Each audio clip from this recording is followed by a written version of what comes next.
बड़ा अपडेट देहरादून के विकासनगर से, जहां दो गुटों में झड़प देखने को मिली है। युवक की हत्या के बाद बवाल बढ़ गया। आरोपी के घर को आग के हवाले कर दिया गया। देहरादून में इंटरनेट सेवा बंद कर दी गई है।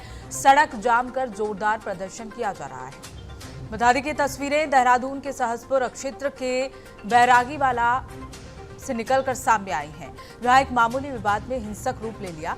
खेत में पानी लगाने गए विनोद नामक व्यक्ति पर कुछ लोगों ने लाठी डंडों से हमला कर दिया, जिससे उसकी मौत हो गई। घटना में परिवार के 3 अन्य सदस्य भी गंभीर रूप से घायल हो गए हैं। बताया जा रहा है कि विवाद पैसों के लेन देन को लेकर हुआ था। घटना के बाद आक्रोशित लोगों ने आरोपियों की गिरफ्तारी की मांग को लेकर हाईवे जाम कर दिया, प्रदर्शन किया। मौके पर भारी पुलिस बल तैनात किया गया है। पुलिस का कहना है कि आरोपियों की तलाश के लिए टीमें गठित कर दी गई हैं और मामले की गंभीरता से जांच की जा रही है।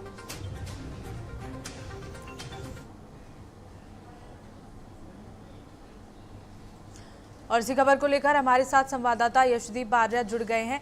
यशदीप, जिस तरह से दो गुटों में भिड़ंत देखने को मिल रही है, इसके पीछे क्या कुछ जानकारी निकलकर सामने आ रही है? किस वजह से ये झगड़ा हुआ और अब पुलिस प्रशासन ने इसको लेकर क्या कुछ कार्रवाई की है?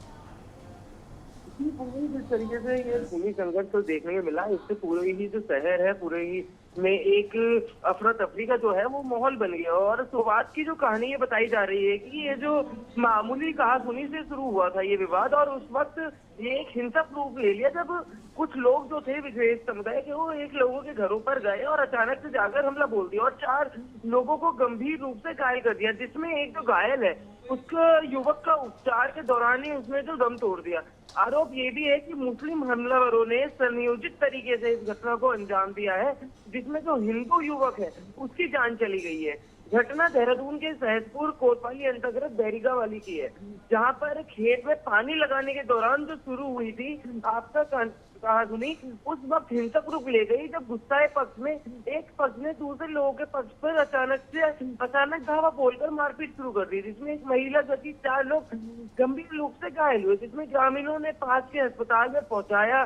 बताया ये भी जा रहा है कि इस घटनाक्रम में गंभीर रूप से जो घायल एक युवक के उपचार के दौरान ही दम तोड़ दिया, जबकि एक की हालत गंभीर देखते हुए उसे हायर सेंटर में रेफर कर दिया गया है। वहीं मामले 2 समुदाय से जुड़े होने के कारण हिंदूवादी जो संगठन के लोग हैं उनमें लगातार जो है वो आक्रोश हो गए हैं और आक्रोशित होकर वह जमकर हंगामा करते हुए नजर आ रहे हैं। मुख्य आरोपी के घर के बाहर जाकर लगातार हंगामा करते हुए वहां पर तोड़फाड़, और नेशनल हाईवे जो है वो भी इस समय जो है हिंदू संगठनों ने जाम कर दिया है। साथ ही आरक्षित जो लोग हैं उन्होंने आरोपियों के खिलाफ सख्त कार्रवाई की मांग भी की है और मुख्य आरोपियों को एनकाउंटर व घर पे बुलडोजर चलाने की जो वो मांग है वो भी की है। जी पूनम। बिल्कुल यशदीप, इस मामले को लेकर अब तक क्या कोई गिरफ्तारी हुई है और प्रशासन का इसे लेकर क्या कुछ कहना है?